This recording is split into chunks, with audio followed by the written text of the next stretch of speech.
سلام بینندگان عزیز، برنامه اخباری آزادی را تماشا دارید. من عبدالله اشرف هستم. 15 دقیقه دیگر همراهتان. امروز دوشنبه 22 اپریل است. حالا توجه کنید به سرخط موضوعهای برنامه امروز. 2 هفته باز در مسجد خوابیم، از مقامات کمکی نیست. گزارش از محلی زیر آب مانده شهر دوشنبه. 15 روز شد که ما در مسجد محله زندگانی داریم. به یگان خورد خوراکه رحمت به همین خیل همسایه که ما را دستگیری کردند، در روزهای قین کمی هم کمک خود را رساندند. خبرنگاران تاجیک و قرغیز برای پیشگیری از اغواهای اطلاعاتی در مرز مرکزی مطبوعاتی مشترک تشکیل می‌کنند. شکایتی محبوسان سابق، کاردهندگان به ما باور نمی‌کنند و از این رو شغل هم نداریم. و در کانال دا همه عالم اونجا در مقصد برای جای کار دستگیری میکنیم. گفتن ملت 3 ماه شد بیکار مخیر. برنامه را با خبرهای تاجیکستان آغاز میکنیم. امروز در شهر خوجند مرافعه استاد قربانوف ساکن ناحیه عینی آغاز شد. مقامات او را با 2 ماده کودکس جنایی، غصب زمین و ساختمان خودسرانه عیبدار میکنند. اما این زن 68 ساله دعوا دارد که در داخل شعبه کارهای داخلی ناحیه عینی او را آتش زدند و قسمت‌های از بدنش سوخته است. پس از این ادعای او 3 کارمند میلیسه ناحیه عینی برکنار شدند، اما حالا خود او در کرسی عیبداری نشسته است.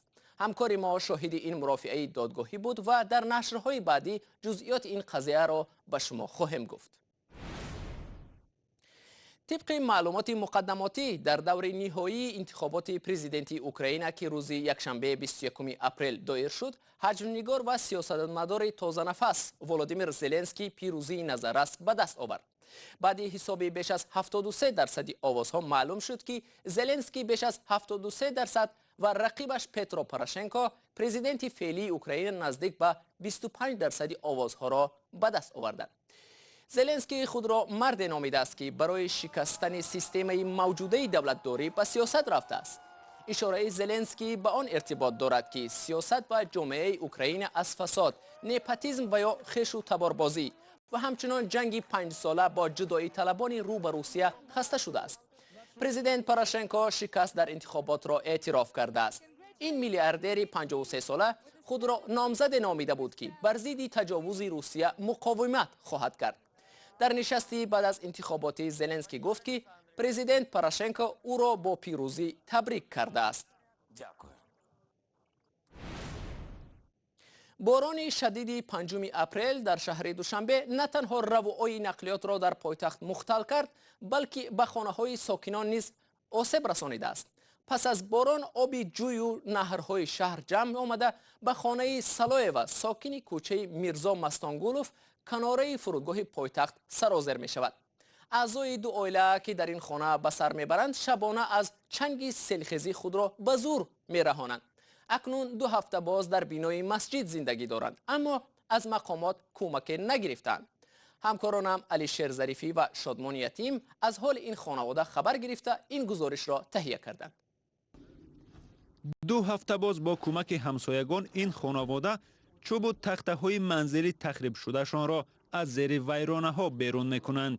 شب 5 اپریل از شدت باران زیاد دیوارهای این خانه تاب نآورده فرو رفتند. همین قد متر و 3 متر آب بود. همین بالا آشخانه بودیم. بالا خالدین دور اومدیم. بازار هم بچه برو آوردن. ینگم بیچاره بچه‌اش برو آورد.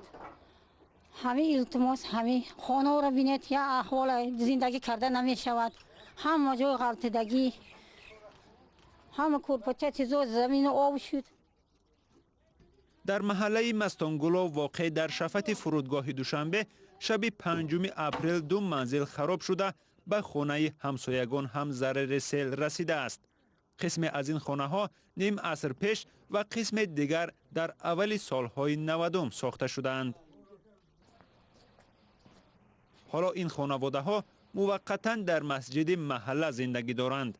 از همه بیشتر کودکان از این حادثه دهشت زده شدند. تمام چیز چهارمون در خانه ماندک، فقط فرزندامو خشتمونمون گرفته برآمدیم. به گفته خود ساکنان شدت آب زیاد بود و بیش از 1 متر حولی زیر آب ماند. اکثر انجام روزگار این خانواده هم زیر دیوار مانده است.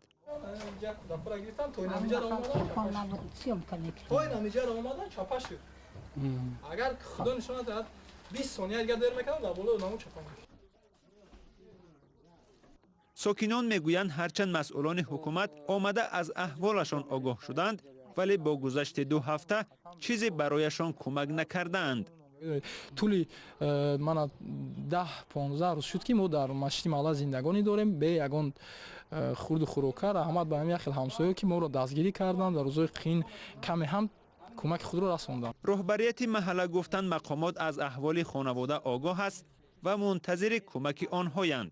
аз ҳукумати ноҳияи шоҳмансур ба радиои озодӣ гуфтанд ки барқарор кардани 2 манзили тахрибшударо бар зиммаи ҳамсоягон гузоштанд ва то ҳол ҳеҷ тасмиме барои кӯмаки давлатӣ кардан ба ин хонаводаҳо гирифта нашудааст. خبریم هر روز رفته و یار خبر گرفته میستیم که تمام کارهای سوختارهای تمام جا اومدن با خبر شدن تا حاضر خیلی ما ایم که کامینا یگان خیلی گفتن یاردم یگان کمک میرسانیم ما تا همی چنه و یا انتظاری داریم که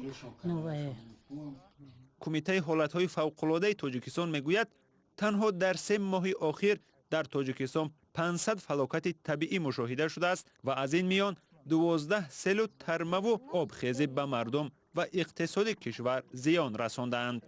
شادمان یتیم، علیشیر ظریفی، آزادی دوشنبه. خبرهای یک جانبه به آتش نزاع‌های مرزی روغن می‌پاشند. با نظر داشت این نکته ژورنالیستان تاجیک و قرغیز به هم آمده برای پوشش بحث‌های مرزی یک مرکز مطبوعاتی واحد تشکیل می‌دهند. قرار است این مرکز من بعد همه گونه حوادثی را که در مرز تاجیکستان و قرغیزستان رخ می‌دهد با نظر داشت فکری دو جانب منصفانه پوشش بدهد. طاهر سفر ادامه می‌دهد. ژورنالیستان تاجیک و قرغیز می‌خواهند در منطقه‌های بحث برانگیز مرز یک مرکز مطبوعاتی سیار تأسیس دهند و پنداری آنها این مرکز برای انعکاس درستی واقعه‌ها کمک می‌کند. اگر چنین مرکز تأسیس یابد خبرها سنجیده نشر می‌شوند، ناباوری از بین می‌رود. تاجیکستان و قرغیزستان چند ده سال است که مناطق بحث برانگیز مرزی در ناحیه‌های اسفره و ولایت بادکند را تقسیم و علامتگذاری کردن نمی‌توانند. در اینجا کار تا به مناقشه رسیده است. هنگام سر زدن نزاع‌ها برخی از ساکنان خبرها و نوارهایی را در شبکه‌های اجتماعی می‌گذارند که زورآوری را تشویق می‌کنند و به آتش مناقشه روغن می‌ریزند. ما بسیار می‌خواستیم که چشم و گوش مردم شود. 3 سال است در نواحی مرزی قرغیزستان و تاجیکستان برنامه همگرایی ژورنالیستان فعال است. آن را اکادمی موجی آلمان دستگیری می‌کند. گروه کلان ژورنالیست‌های تاجیکستان و قرغیزستان را به هم آوریم و ما در یک گروه تمرین می‌کنیم و در انعکاس مسائل مرزی خیلی سهم بزرگ دارند. روزنامه‌نگاران جوان تاجیک و قرغیز با یاری خبرنگاران با تجربه راست و بی‌طرفانه و بی‌غرضانه و از روی اصول ضرر نرسانیدن انعکاس خبر را می‌آموزند. این محفل تبادل تجربه است. وقتی تجربه ها گفته می شوند به یک نتیجه خواهیم رسید. تأسیس یک مرکز مطبوعات که مقامات تاجیکستان و قرغیزستان از آنجا خبر پهن کنند مردم دو طرف مرز را به هم نزدیک می کند. و باور دارم که این آموخته های ما من بعد برای تحکیم مناسبت های دوستانه طرف ها یعنی هم جانبی تاجیکستان و هم قرغیزستان مساعدت خواهد کرد. تاجیکستان و قرغیزستان بیشتر از 970 کیلومتر مرز دارند و از این حساب بیش از 470 کیلومتر آن معین و علامت گذاری نشده است. بینندگان عزیز، رقم مخصوص ما در وایبر و واتساپ همانا در خدمت شماست. اگر می‌خواهید خبر و عکس و نوار روی شما در برنامه خبری رادیو آزادی نشر شود، پس با ما تماس بگیرید. شماره تلفن ما +420 724 056 681. در صورت دریافت خبر، عکس و یا ویدیو ما با شما تماس می‌گیریم و جزئیات را می‌پرسیم. در ناحیه نورآباد خانه یک ساکنی محلی کاملا به کام آتش رفته است. نواری آتش سوزی این خانه را یک کاربر رادیوی آزادی به ما فرستاد. روز 19 اپریل در نتیجه سوختار یک خانه در کوچه اسماعیل سامانی در ناحیه نورآباد نابود شد. سوختار تلفات بزرگ مالی داشت ولی مؤلف نوار که نخواست نامش آشکار شود میگوید خوشبختانه کسی آسیب ندید. با گفته همسایگان اعضای خانواده زمان آتش گرفتن خانهشان در مهمانی بودند. پس از علنگه گرفتن آتش همسایگان هم با ستیل به زبانهای آتش آب می پاشیدند و تلاش می کردند که آن را خاموش کنند، اما زیاد موفق نشدند. خانه با تمام جهازش سوخته نابود شده است و همسایگان نتوانستند چیزی را از کام آتش نجات بدهند. ساکنان میگویند نیروهای سوختارنشانی زمان به محل حادثه رسیدند که خانه پوره سوخته بود. آتش نشانها برای پوره خاموش کردن آتش بالای خاکسترها آب پاشیدند. یک نظرپرسی در میان محبوسان سابق در تاجیکستان معین کرده است که آنها را بعد برآمدن از زندان نه تنها کارخانه‌های دولتی بلکه حتی شرکت و سازمان‌های تجارتی و هم خصوصی به کار قبول نمی‌کنند. داغ سودی و ناباوری سبب می شود که اکثر محبوسان پیشین نه تنها به نهادهای دولتی بلکه به عادی‌ترین کارها پذیرفته نمی‌شوند و یا به فرق از دیگران با مزد خیلی کم قبول می‌شوند. چرا محبوسان سابق در تاجیکستان در انزوای اجتماعی قرار می‌گیرند و پیامدهای این تمایل چیست؟ زرانگیزی نوروزشاه موضوع را ادامه می‌دهد. نعیمجان سامیدینوف که 4 ماه قبل از محبس رها شد میگوید به هر جایی که برای دریافت کار مراجعت میکند برای داشتن داغ سودی و با بهانه‌های مختلف پاسخی رد میگیرد. او در قید شغل اهالی هم هست ولی تا هنوز برایش آنجا هم کاری پیدا نشده است.